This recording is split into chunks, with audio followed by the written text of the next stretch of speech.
Good morning, and on this Monday morning, I'm greeting you here from the Kalahari in the Northern Cape.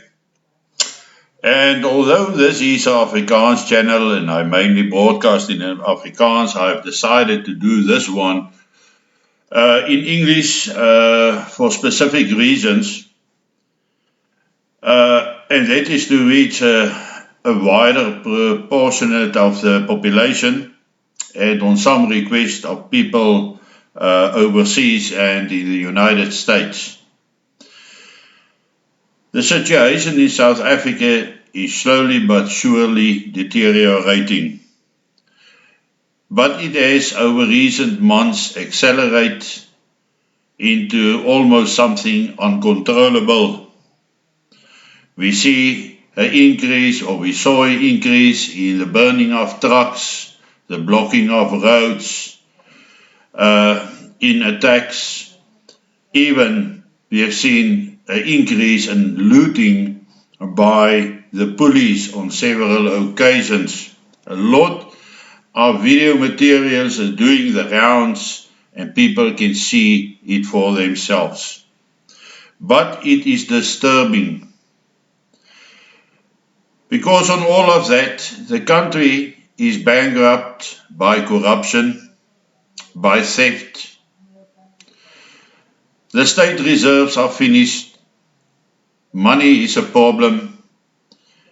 Because of that, we hear about potential new strikes of the unions because the government cannot reach an agreement on payment of salary rises. Overall, if South Africa will go down in a national strike now, it will be the end. Then in the background, especially during the height of the COVID-19 pandemic, we have heard several leaders speaking about radical economical transformation, the doing away of colonial economy, the introduction of African economy, and the fact that white businesses should be taken over by black people. All this has led to a huge polarization of white people on the one side and black people on the other side. That is because politicians don't think what they are saying and don't think about the results that is coming forth out of their speeches. Anyway, it is as close as hate speech as you can get. Last week's was dominated by news over gun control, expropriation of land without payment, just the taking of land. Now we heard about state ownership of all land, and all these kind of things is spelling danger to our people. All the blame for things that went wrong in the past, all the blame is being put onto the white people of South Africa, even as far back as Jan van Riebeeck, the apartheid system, and everything that is going wrong in South Africa is the fault or mistake or blamed onto the white population. Now, lately, it is again load shedding by Escom, who was once the world's best power generating facility, who received awards overseas internationally, who was providing some of the cheapest power in the world, has now become the most dilapidated power supplier in the world, who is almost bankrupt, and it's the most expensive electricity, and you can't believe what is happening still. On the one side, the government, the ANC government, is bankrupt. On the other side, they cannot keep the power running. And all this is spelling big problems for us. Because once the social grants cannot be paid, SASSA cannot be paid to the people, we will see uncontrollable violence erupted over the country.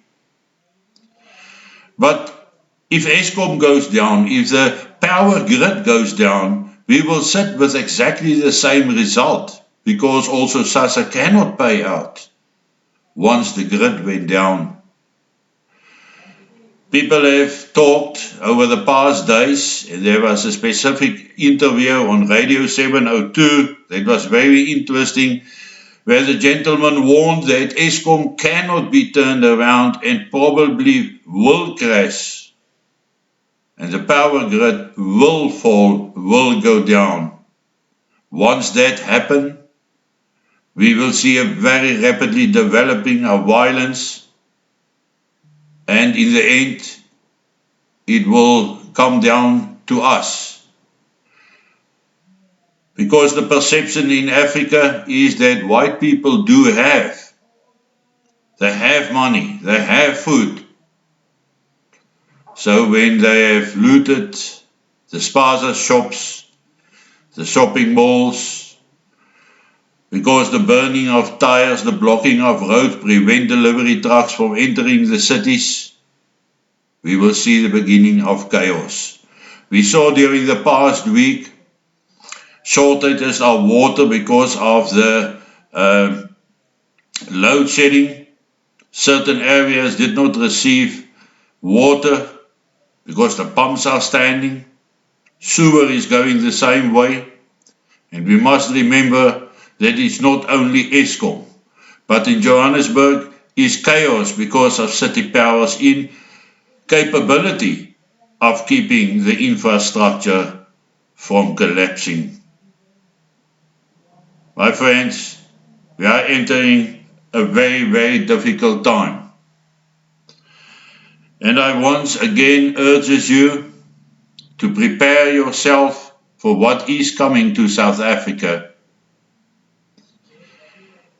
If you are a white person living in South Africa, you must bear in mind that you will become a target. You need to be prepared. You need to have a plan. You need to get out of the cities. You need to be ready. For months now, I have explained the Zuidlanders National Emergency Initiative,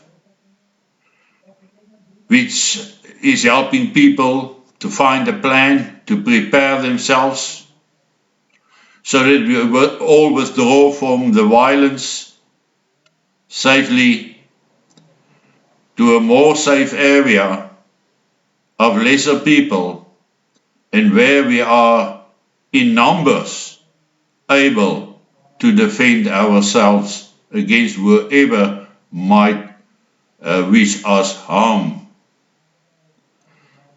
I beg the people at this stage to join the Zuidlanders, to make sure you have a plan, to make sure you survive. There will be a future. There is always hope. But first you must survive. You must live.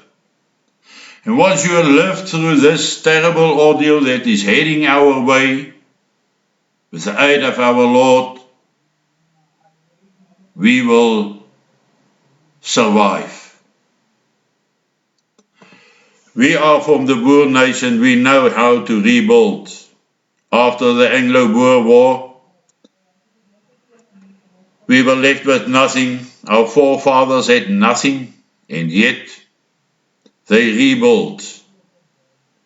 And here we are, the results of those efforts. Just remember that God will guide us through this time. But praying alone is not enough.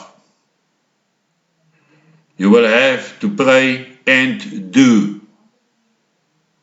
We are the instruments in the hands of God, and He will use us to do what is necessary and what is required from us to survive, or to enable us to survive. It is important that we prepare ourselves properly. Be ready. I think personally that we are in the final stages, the death throes of a country, and we don't know for how long the government will be able to scrounge money from the international community.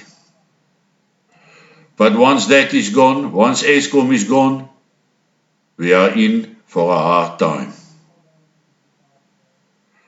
En dan, mense, sterkte vir hierdie nuwe week en geniet vanoggend jou kondensmelk koffie. En ek praat ouer gewoonte môreoggend weer met julle. Lekker week.